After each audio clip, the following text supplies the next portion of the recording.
Jack, double neat. Ugh, what are you doing here, man? The bartender stopped polishing the glass he was holding and stared at the door. A dark figure with a bowed head passed through it. It looked at the bar, took a deep breath, and took a step forward. A man sat heavily on one of the stalks, rolled up his sleeves, cracked his knuckles, lit a cigarette, and turned to the bartender with a hoarse voice. The usual double neat. As if out of nowhere, an ashtray filled to the brim appeared in front of the man. A dirty glass slid towards him. Dozens, hundreds, thousands of fingerprints, lipstick marks upon lipstick marks on it, her lipstick as well. At least wash the damn glass, asshole, the young man sulked as he caught the dirty cup in hand. You know the rules, everything is self-service. You wash your glasses and empty your ashtrays. So what, a dirty cup and a full ashtray? The man's gaze went up to the bartender and seemed to pierce a hole in his thick mustache. Listen, buddy, the drinking is free, you know that. The cup and the ashtray are yours, not mine. If you don't like them, change them or wash them all the same to me. The bartender took a few steps toward the young man and faced him. He growled and sipped from his glass. A good old acquaintance. Whiskey tastes completely different when you're dying, he thought, and exhaled a thick cloud of smoke. Why are you here again? What happened? The bartender looked visibly upset.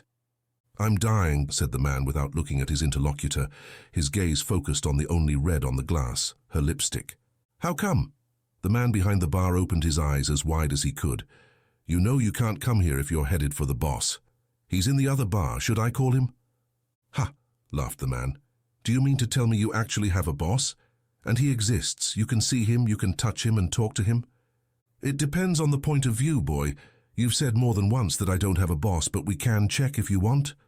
The bartender put his hands on the bar, exposing his wrists under the dirty, old-stained, once-white sweater. The somber man's attention is immediately drawn to two small white dove wings on the inside of the bartender's right wrist. A slight smile. Another drag of the cigarette. So you're one of those, huh? The young man's thumb passed gently over the print of the lipstick.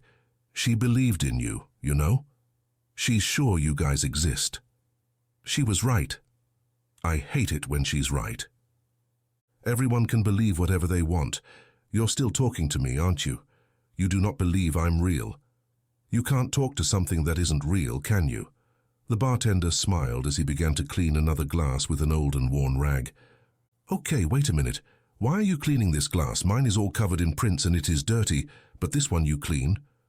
The man in front of the bar looked up angrily. Because they asked me to clean it up, have you ever asked me for anything? Pfft, fool, growled the young one again. Tell me something. Your glass is almost full, you have time, and you are not in a hurry for anywhere. Why are you here again? Aren't you tired, man? As soon as I start to think about emptying the ashtray, you enter. As soon as I start to think about washing your glass, you drag your feet back in here, looking like the world is ending. And we do this all over again. Without looking at the bartender, the man smeared the rest of the lipstick on the dirty glass with his finger. The red blends into all the prints and leaves behind just a sharp line.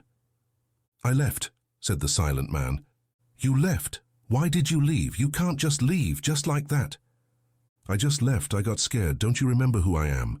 Before you sits uncertainty incarnate. She said it, not me.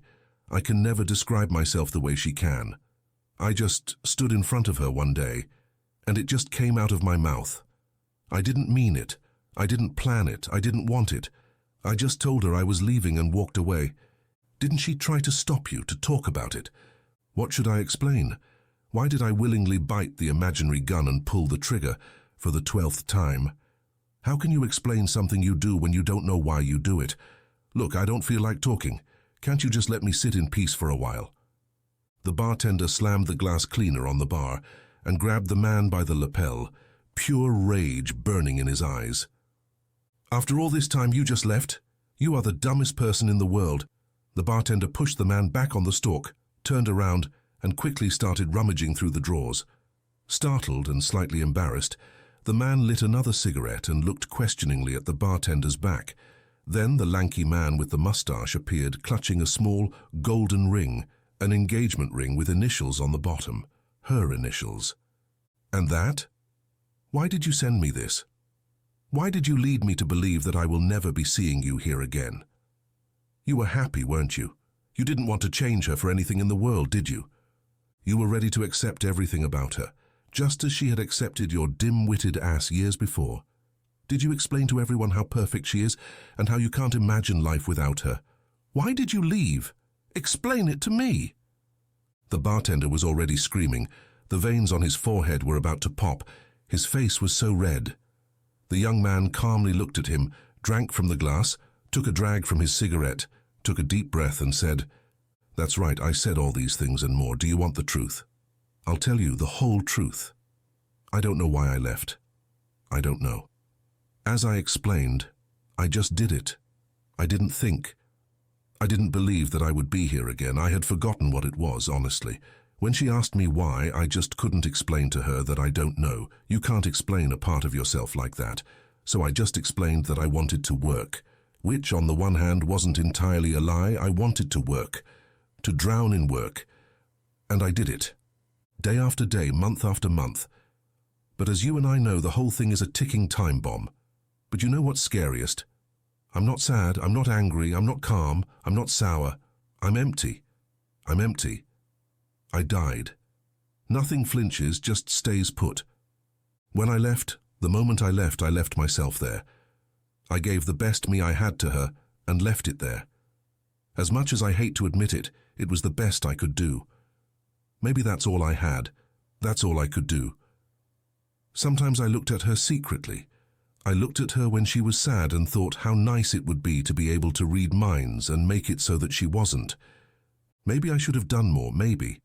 She kept saying that she had been sad for years and needed time to shake off all the sadness in herself. And I, most selfishly, thought that as long as I was there, she wouldn't be sad about anything. At least that's how it worked for me. When she was there, even just breathing around me, I was at peace. At one point I realized that one of the reasons her eyes were sad was me. Sometimes it only takes one grain of guilt to trigger the whole avalanche. Thousands, millions of questions started rolling through my head. What if this? What if that? Eventually, uncertainty came in. That uncertainty, fear, or whatever you want to call it, just lodged itself inside me and didn't let me go until I closed that door for the last time. The young man took the cigarette pack with a trembling hand. His gaze was directed straight at the glass of whiskey. His eyes were dry like a desert in summer. There wasn't even a hint of tears in them. He took a cigarette out. He took a sip of the whiskey and lit one of them cowboy killers. "There are no irreparable things," said the barman meekly. "Huh?" The man smiled. "I can't fix that. I just need to get out of her life." "Who says it?" She says it. And she's right. Have I said how much I hate her being right, and she was always right? Faith and uncertainty cannot exist together. They have tried everything in every way. Uncertainty always closes the door behind it, leaving faith to pick up the pieces, to glue and sew with white threads her wounds, to scream at night in pain while peeling the layers of her heart. Every layer of pain is caused by uncertainty, each layer of memories she wants to remove, and on the other side tries to grab hold of every single memory that pops into his mind. He holds them like golden threads, and he can't let go. He doesn't want to let go, because if he does, he knows that will be the end. He knows that time is a treacherous mistress. It comes quietly and picks up the threads, one by one, until in the end you are left with only a faint memory of one of the purest things in your life. The other side does not want to forget, although with every memory it wants to scream. Insecurity stands quietly in the corner where it has put itself silent and endures everything that his evil brain throws at him. "Does it hurt? You can't imagine how much," smiled the man. "But this is the price which you have to pay when you decide to unceremoniously tear the light from yourself and slam a door under its nose. I died and continue to die every time I close my eyes. This is my hell, to die every time I close my eyes and think of us." "You love her, huh?" "Of course, I've always loved her, even more than she can imagine, but that never stopped me from ruining her every time. I'm like a little child with a porcelain toy. I love her, but at some point I just decide to break her and see what happens. After seeing the pieces, I give out an unbearable roar because I have broken the most beautiful thing in the world. There comes a point in which the toy is so broken that there is no gluing it back together. Someone needs to glue it, but I'm too weak to hold the glue. Now what? Now, my friend, we are back where we started. We learn to live without her. We learn as we go. We learn to breathe. We learn to be alive after her. Lessons we don't want to learn, but we have to.